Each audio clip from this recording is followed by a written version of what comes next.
Hi everyone, it's Natalie and my assignment, so my last name starts with the letter S. So I am to explain the 6 steps of risk management. I am currently using our book, Small Business Management, and I'm also using the handout that we received. Let me see which one it's titled. The Risk Management Handout.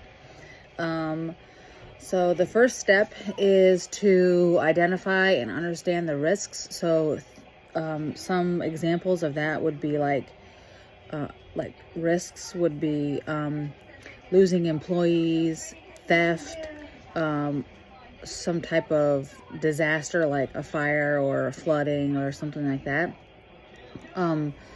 So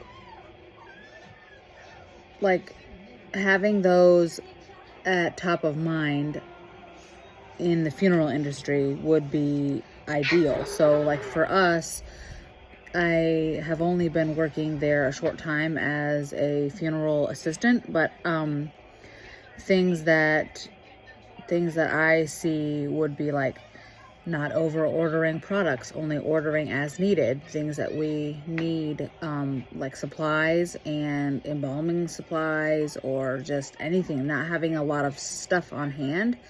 That would be something that I would think might be a risk. That would be, so if I go into the steps, then maybe I can explain them a little bit better.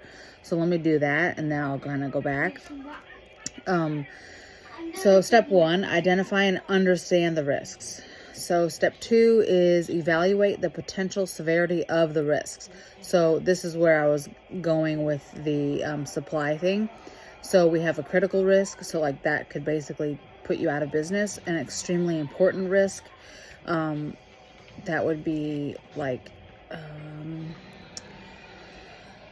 you might need to put more money into the business. And then moderately important, so like you could catch up from that, but you might take a hit. So a critical risk obviously is something that would put you out of business. I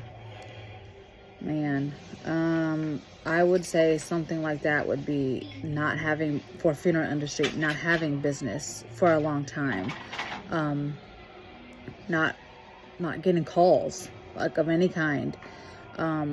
That would be a big risk. I also feel like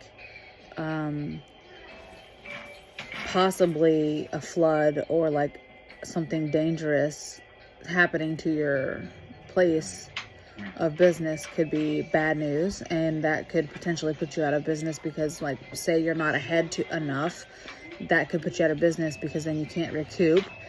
The extremely important ones, in my opinion, would be like you'd have to invest in a little bit of money. So a flood could be one, because you have to just reinvest. I'm gonna go look at this exhibit on page 525 of our book, and let's see, bad debts. Ooh, that's a good one. You could recoup from that. Threats to technology.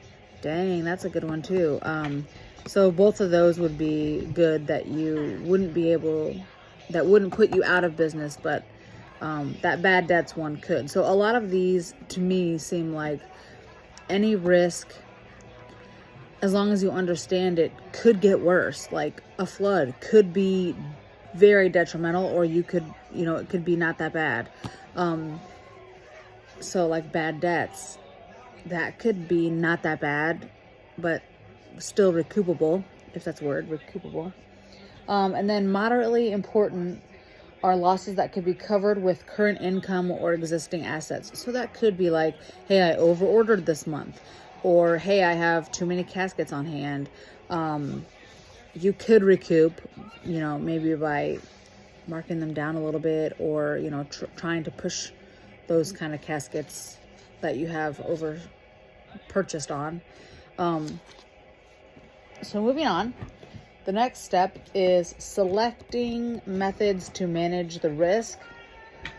There are 2 approaches. It's risk control and risk financing. So